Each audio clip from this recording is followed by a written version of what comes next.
ئێرە ڕادیۆی دەنگی گەلە.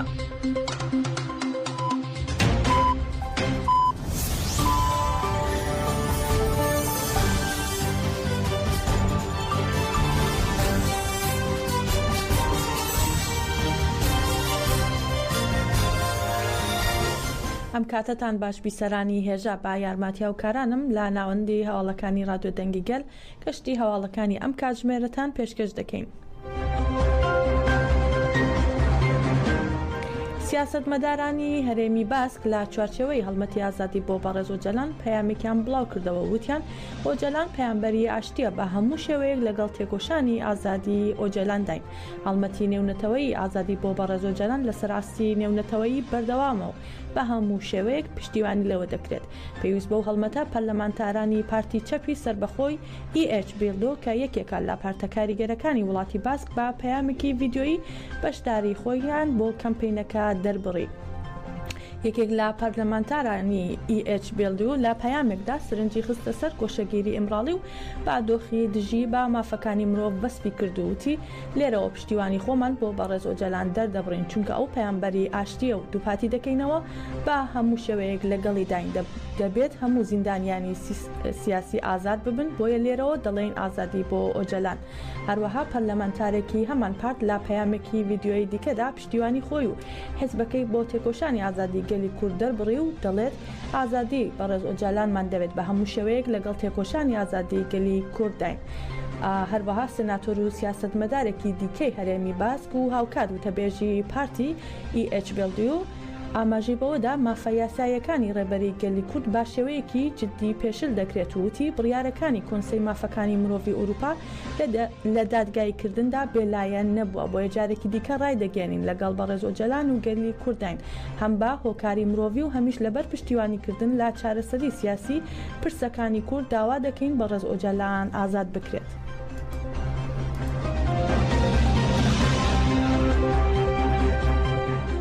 لە چوارچێوەی هەڵمەتی ئازادی بۆ بەڕێز ئۆجەلان چارەسەری بۆ پرسی کورد کە لەسەر ئاستی نێونەتەوەی ساز دەکرێت لە وڵاتی کەتەلۆنیا ڕێکخراوە مەدەنیەکان چەند چالاکیەکیان ساز کرد. لە هەرێمی خۆبەڕێوەبەری موریسیای ئیسپانیا کۆمیتەی ژنانی ڕۆژاوا دەپارێزن لە چوارچێوە هەڵمەتێکدا چالاکیەکیان ساز کرد.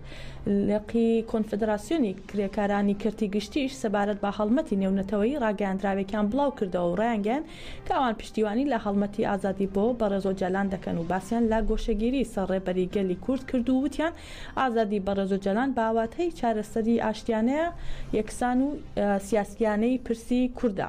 ڕێکخراوەکانی گەنجانی کەتەلۆنیا پشتیوانی خۆیان بۆ هەڵمەتەکە ئاشکرا کرد و هەڵویستی ڕێکخراوە نێونەتەوەیەکانیان شەرمەزار کرد کە لە بەرامبەر گۆشەگیریدا بێدەنگن. هەروەها ڕێکخراوەکانی گەنجانی ئارانان، ناتۆ، ئیسپانیا، فەڕەنسا و هەموو ئەو هێز و دەوڵەتانەیان شەرمەزار کرد کە بەرامبەر گۆشەگیری و هێرشەکانی سەرگەلی کورد بێدەنگن و جەختیشیان لە داواکاری ئازادی بۆ بەڕێز ئۆجەلان کردەوە.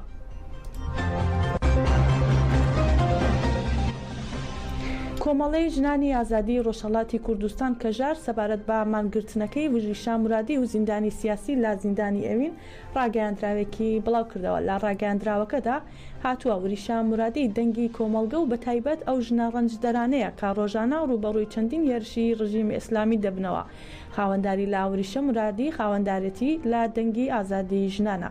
ئاماژە بەوەش کراوە لە هەمان کاتدا وریشە مرادی دەنگی هەموو ئەو ژنانەیە کە هەنگاویان ناوە بۆ سەر ڕێگای گەیشتن بە ئازادی مانگرتنەکەی هەڵویستێکە لە دژی سیاسەتی نامرۆڤانەی ڕژیمی ئیسلامی ئێران.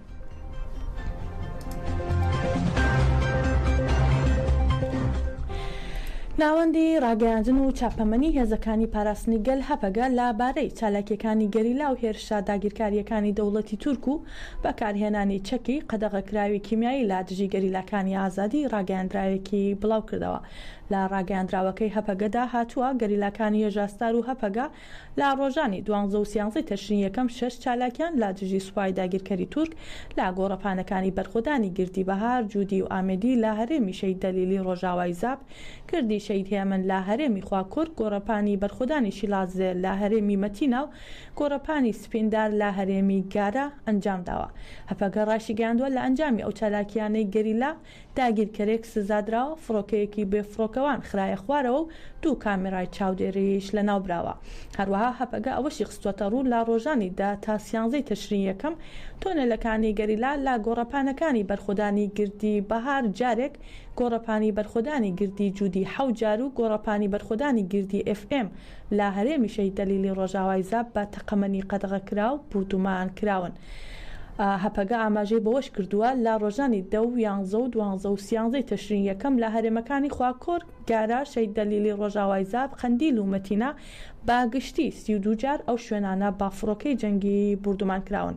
هەروەها هەپەگە ئاماژەی بەوەش کردووە 10 و 12 و 13 تەشرین یەکەم لە هەرێمەکانی خواکۆرک مەتینە و شەهید دەلیلی ڕۆژاوای زاب باگشتی 49 جار با هێلیکۆپتەری هێرش بردومان کراون.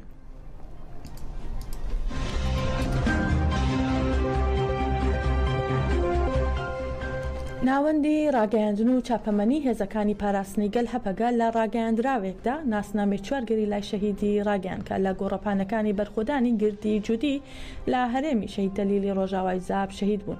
هەپەگە لە ڕاگەیاندراوەکەیدا ئاماژەی بەوە کردووە 8 ئابی ساڵی 2024 هێزەکانمان لە گۆڕەپانی بەرخۆدانی گردی جوودی لە هەرێمی شەهید دەلیلی ڕۆژاوای زاب لە 2 قۆڵەوە چالاکیان لا دژی سوپای تورک ئەنجامدا کە لە گردێکدا جێگیر بووبوون. هەپەگە ڕاشی گەیاندووە هاوڕێوانمان لە مۆدایەکی نزیکەوە بە نارنجۆک و چەکی کەسی گورزیان لە داگیرکەران وەشان. شەڕێکی سەخت لە نێوان هاوڕێیانمان و سەربازانی داگیرکەردا هاتە ئاراوە و لە دەرەنجامی چالاکیە هێرشبەرانە کاریگەرەکەی هاوڕێیانمان 3 مۆڵگەی دوژمن بە تەواوی خاپور بوون. سوپای تورکی داگیرکەر 6 جار گۆڕەپانی چالاکیەکەی بافڕۆکەی جەنگی بردومان کرد.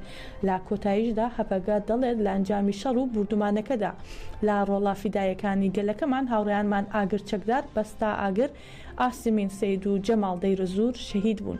با ڕێزداری و حرمەتەوە ڕۆڵە قارەمانەکانمان یاد دەکەینەوە کە هەموو ساتێکی ژیانیان با بوێریەکی بێهاوتاوە شەڕیان کرد. جارێکی دیکە دووپاتی دەکەینەوە دەبینە ڕێچکەگیری ئامانجەکانیان. لەسەر ئەم بنەمایە سەرخۆشی خۆمان ئاراستەی بنەماڵەی هێژای هەواڵانی شەهیدمان و گەلی کورد و گەلی عەرەب دەکەین. هەپەگە ناسنامی ئەو شەهیدانەی بەم شێوەیە خستووەتە ڕوو. سەردار کەلەنج بە ناسناوی ئاگر چەکدار لە بەدلیس لەدایک بووە و لە 8 ئابی 2024 لە زاب شەهید بووە. ئەڤین ئاتەش بە ناسناوی بەستا ئاگر لە سێرت لەدایک بوو، ئەویش لە 8 ئابی 2024 لە زاب شەهید بووە.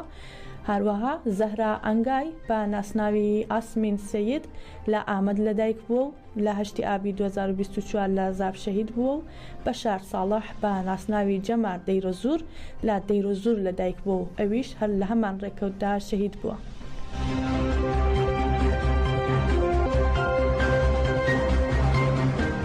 هێرش و تۆپبارانەکانی دەوڵەتی داگیرکەری تورک بۆ سەر ناوچە جیاوازەکانی ڕۆژاوای کوردستان بەردەوام و کەمێک پێش ئێستا جارێکی دیکە تۆپبارانی گوندەکانی سنووری کانتۆنەکانی ئافرین شەهبا و منبەجی کرد.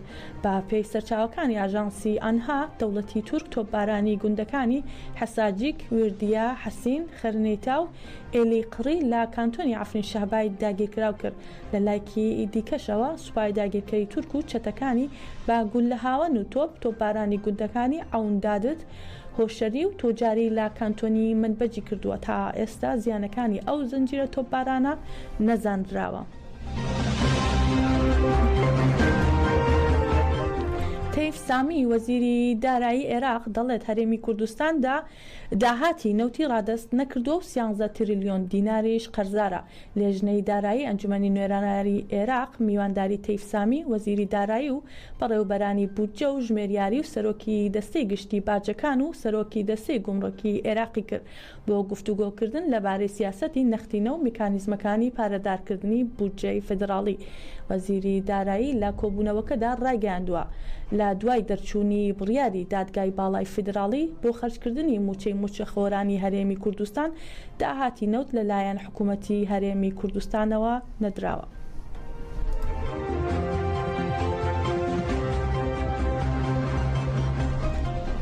لەگەڵ نزیکبوونەوەی سەرژمێری گشتی لە عێراق هەوڵ دەدرێت بە ڕەوانەکردنی بەشێکی زۆری ئاوارەکانی لوبنان بۆ کەرکووک پلانگەڕێکی نوێ لە دژی گەلی کورد ئەنجام بدرێت.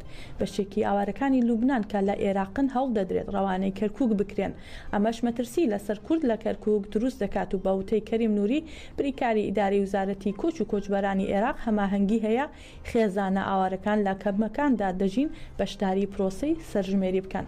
بڕیار وایە لە 20 تشرینی دوومەنی 2024 سەرژمێری گشتی لە تەواوی عێراق بەڕێوە بچێت. هەرزوو لەلایەن چاودێران و شارەزایانەوە ڕاگەیاندراوە. ڕێکارەکانی سەرژمێریەکە با تۆمارکردنی هاوڵاتیان کێشەی هەیە بە تایبەتتریش بۆ کەرکووک بەوەی هەر کەسێک لە ڕۆژی سەرژمێریەکەدا لە شارەکەی خۆی نەبێت ئەوان ناوی تۆمار ناکرێت. لە لایەکی دیکەشەوە بەهۆی شەڕی نێوان حیزبوڵای لوبنانی و ئیسرائیلەوە بەشێک لە دانیشتوانی لوبنان ئاوارەی سووریا و عێراق بوون. لە ئێستاشدا هەوڵ دەدرێت بەشێکی زۆری و ئاوارانە لە سنووری کەرکووک جێبکرێنەوە و لەسەر ژمێریدا تۆمار بکرێن.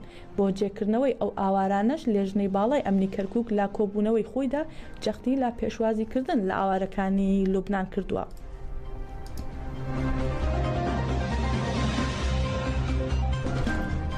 با مەبەستی زیادکردنی ڕێژەی سەوزایی لە هەڵەبجە هەڵمەتێکی چاندنی 3500 نەمام بەڕێوەچوو زۆری نەشی لە زانکۆ و فەرمانگەکانی هەڵەبجە دەچێنرێت. لەبارەی چاندنی نەمامەکانەوە مەنزەر عەلی سەرۆکی کۆمەڵی کوردستانێکی سەوز لە هەڵەبجە دەڵێت وەک کۆمەڵەکەمان بۆ پشتیوانی زیاتر کارنامەی یەنەکە بۆ هەڵبژاردن کە خاڵی گرنگی تێدایە بۆ خزمەتکردنی زیاتر باژینگە هەڵمەتێکی نەمام چاندنمان لا سنووری پارێزگای هەڵەبجە ڕێکخستووە.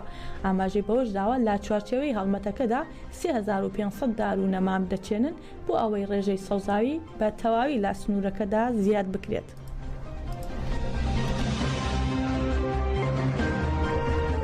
سزای لە سێدارەدانی ئەسعاد فەرهەنگ، سەتار خوسرەوی، کامران سەقایی، ئەحمەد نارۆیی و محەممەد ئیسحاق زەیهی کە پێشتر بە تۆمەتی مادە هۆشبەرەکان و کوشتنی بە ئەنقەس سزای لە سێدارەدانیان بۆ دەرچووبوو لە زیندانەکانی ناوەندی ورمێ و قزل حەساری کەرات جێبەجێکرا. سەتار خوسرەوی بەندکراوی کوردی خەڵکی هەرسینی کرماشان، کامران سەقایی بەندکراوی لۆری خەڵکی پڵدۆختەری لۆرستان و دوو بەندکراوی بەلوچ بە ناوەکانی ئەحمەد نارۆیی و محەممەد ئیسحاق زەیهی خەڵکی زاهیدانی سیستان و بەلوچستان پێشتر با تۆمەتی پەیوەندیدار بە مادە هۆشبەرەکانەوە دەستبەزەر کرابوون و سزای لە سێدارەدانیان بۆ دەرچوو بوو.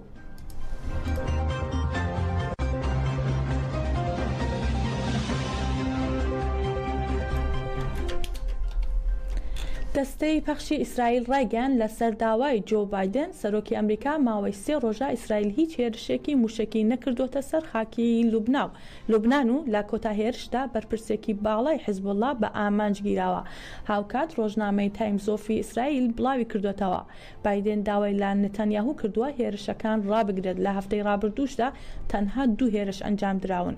ئەمە لە کاتێکدایە دوای پشتیوانیکردنی حیزبوڵڵای لوبنانی لە حەماس و هێرشکردنە سەر ئیسرائیل با درۆن و موشک شەڕ لە ناوچەکەدا پەرەیسەند و ئیسرائیل با بوردمان و لەشکرکێشی زەمینی هێرشی کردە سەر لوبنان و باهۆی هێرشەکانیشەوە حەسەن نەسڕۆڵڵا ئەمینداری گشتی حیزبوڵڵای لوبنانی و چەندین بەرپرسی باڵا کوژراون.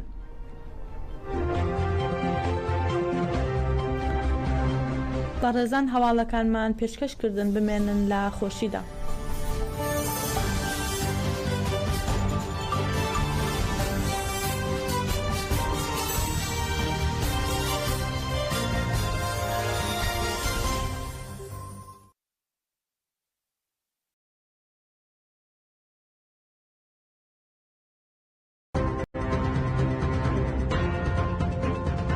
رادیۆیا دەنگێگەل دەنگی ئازادیەیە.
بله گهداری رادیا دنگی گل لروجاوای کردستانی لارمنستانی لسرحدا لزندانی گو حوالی می شورشگر ایرو زندانات برخوددن لخلکی می اوروپا ام برنامه کلیین هنری و حمیا پیروز دکن هیویدارن ام میوانی خوش بند مالاوه دنگی ما بگی هجوه ام خلقه که ایرو دست پیدکن میوانی ما میوانه کی گرام بهای هنرمند ری ببری تفگرا چاندیل روجاوای کردستانی ایرو میوانی می ما مستسر حد زانات بخیر هاتی کلیین هنری سرچاوه سرسره بله ام دخوازن بگهداراره صحبتکی خوش درباز بکن ام دخوازن دسپیکی تفگرا چاندیل روجاوای کردستانی بگهداراره بده ناسکرن پیناسب کرد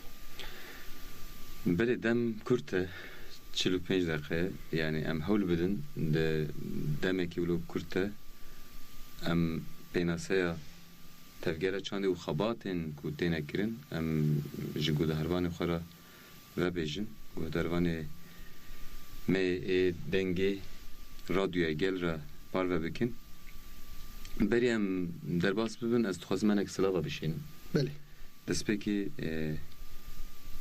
جریبر آپورا ام سلاو و حس کرنه خواه ریدکن هروها گریلاین کنه ها ده هرما پارستنا مدیه دا تکوشینه که به هم پا تکوشینه که دیرو که دکن ام جوان سلاو و حس کرنه خواه دشینن او گریلای کنو بدارن گشتی ولا